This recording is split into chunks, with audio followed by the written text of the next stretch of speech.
Hello everybody, welcome back to the channel. It is me, Jordan Young, back with another bussin' banger on God. Today we're going to be doing a little bit of a sneaker release recap. Two of the biggest sneaker releases of the entire year went down this very day in the form of the SB Dunk Low Futuras as well as the JBALVIN Rios. There's a couple of interesting side stories that have crept up alongside both of these releases, including the massive backdooring of the Futuras as well as this crazy scheme from JBALVIN to really stick it to sneaker botters. So if you guys stick around, we're going to get into those stories in a second. We've also had some more Travis Scott Jordan 1 lows announced, as well as some updates regarding the final ever Yeezy release. So let's get into it, starting off with the Futura release recap. Now, I'm sure you guys are probably interested to learn whether or not I came up on a pair for retail, and the answer is no, a resounding no. I must have entered into maybe like 10 or 20 skate shop raffles here in the UK with absolutely no success, struck out on the Futura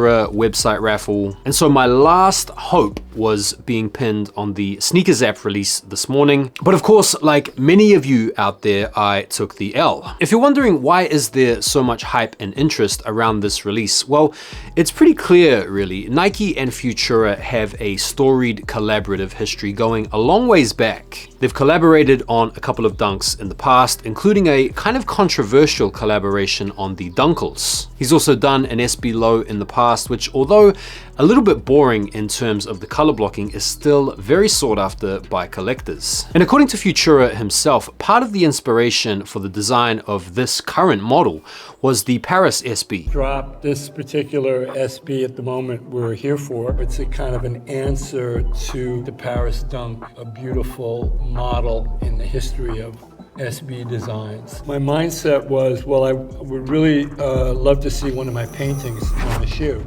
These are paintings from the 80s, Eric. And so you've got a nice potent mix of storied history, the transposition of Futura's very own art, as well as a colorway and a design that is very striking and very eye-catching. Couple that with the limited availability of stock, something like 30k pairs of these were rumored to have been produced, and that is where all of this hype and all of this demand and interest has come from. Now, last week when we were all taking our mini L's for this release via the skate shop raffle, we also saw some pictures of some pretty heavy looking backdooring. If you check these images out here, you can see this particular sneaker reseller is in possession of no fewer than like 50 pairs of these Futuras, which is a crazy amount to think about. Now, I am going to be doing an episode going into backdooring a little bit more, not sneaker backdooring, of course, and so I'll spare you the finer details in this episode. Now, if you're like me and you took nothing but L's, but you still really want to get a pair of these, then you'll no doubt be currently canvassing the resale market. So the spread at the moment on prices for sizes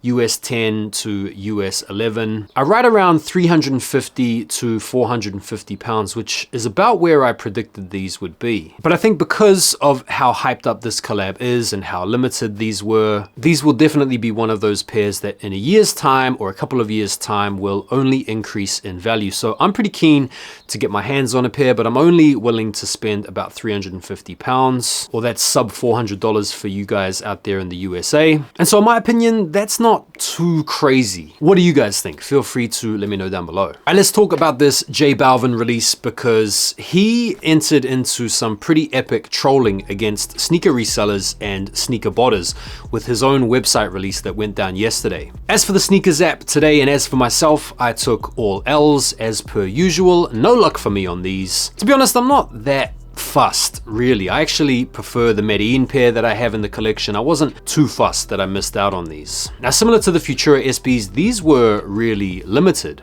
I think we've gotten used to in recent times a lot of sneakers sitting and not selling out, and so the fact that these have gone on to sell out really quickly and command some half decent money in the resale market has caught a few people off guard. Some people that might not have been too fussed about these are now looking at how limited they were thinking, man, I really wish I got those. But the big story around this release goes back to last week where JBALVIN put out a notice to his fans and followers that if they went onto his website and spent at least $100, they could be given the chance to get onto his website for early access of these threes. And this obviously motivated a large number of his fans and followers to go onto the website to spend up large. But but the method by which people would actually check out on the website on the day would be pivotal in the next part of the story. So basically, if you got the exclusive access, or if you were following JBALVIN on Twitter, you received a discount code for the Jordan 3 Rios when they went live on the website yesterday. And this would prove to be extremely important because the price for the shoes on the website was $25,000. That's right, JBALVIN put his Jordan 3s on his website for $25K. And the only way that you could pay the normal price, which was something like $250 plus the tax, was to use the discount code that you had been given. Now, I know this code ended up getting leaked and spread around, and some people weren't able to use it, some people were able to use it. But the whole idea behind this was so that people that were running bots who didn't have these access codes, nor had their bots programmed accordingly without a spend cap, would end up actually paying this $25,000 for these shoes. And there are, in fact, some transaction receipts out there that show some people that were running bots ended up paying $25K. Now, this is crazy. This is unprecedented as far as I know anyway, where a retailer or a collaborator or a celebrity has gone to such lengths to make it so unappealing for botters to try to cook on a release. Now, I have seen some back and forth online with botters suggesting that people that know what they're doing would have avoided paying the $25K and been able to cook anyway. After all, you can program your bots to have a spending limit. And if you are a botter and you are in a good cook group, you can come up on these discount codes and use them with your bots. But given the fact that a few people seem to have paid the $25K and will no doubt be in the process right now of trying to get a refund or doing a chargeback, these innovative initiatives from BALVIN's team will probably act as a deterrent to the part-time, not so serious botter out there that might be just renting these types of things for certain releases. And I, for one, think that is a great thing. And whilst I don't think it's the home run that a lot of people on social media have painted it out to be, it is definitely a funny story. What do you guys think of this? Now, if you're looking around on the resale market for the JBALVINs at this time, it's a very similar story to the Futuras. It is right around the sort of 350 to 450 pounds mark. I feel like if you can get a pair for maybe under 350 pounds or around sort of 370, 380 bucks, that's probably not a bad price to pay. Again, a little bit like the Futuras, it's not crazy, but it is bucking the recent sneaker trend that we have all been enjoying, where a lot of cool shoes have been bricking. I'll personally probably pass on these, at least for now, unless they dip down a little bit more, or unless, what about you guys? Feel free to let me know. A couple more sneaker stories to finish off. I wanted to talk a little bit about the final Yeezy restock, or the final Yeezy drop. Apparently from next week on May the 27th, Monday, the Adidas Confirmed app is going to be updating with the final swathe of Yeezy models. I haven't seen any confirmed releases. I'm also wondering if they might not use some of the leftover stock from the last release that was sitting to maybe go on sale or clearance or whatever. I have seen some rumors that maybe the Wave Runners might be restocking and we could be getting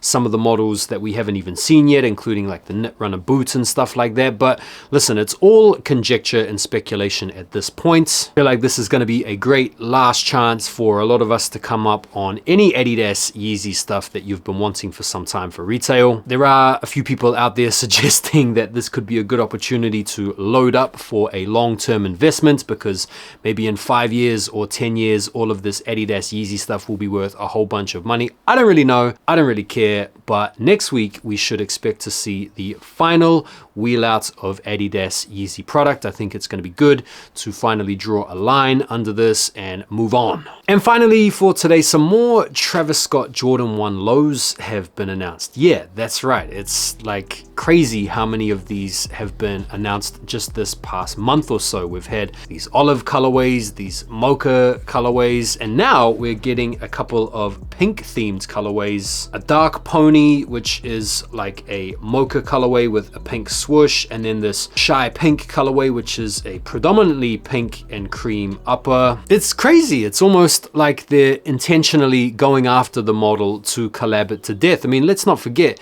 that it wasn't even that long ago last year that we were hearing rumors that the Travis 1 low was going to be a done deal, no more. And I don't know how I feel about it. I like the Travis 1 low. I feel like it's one of his best shoes that he's ever put out. All of these colorways that are coming out look pretty appealing to me. I don't know if they're going to bring out more models and make them more widely available. Fair play to them. But it does seem like they're definitely relying on the popularity of the collaborator and this particular model to continue to pump hype and desirability into the brand. What do you guys think about that? And there we go, that is it for today's sneaker release recap. Thank you guys, as always, for taking the time to watch the video. If you guys want to keep up with me in real time, be sure to go over and give me a follow on IG. And I've got a couple more exciting videos coming up this week, so be sure to hit the notification bell so you are hip to that. And I will see you when I see you. Take care for now, and peace.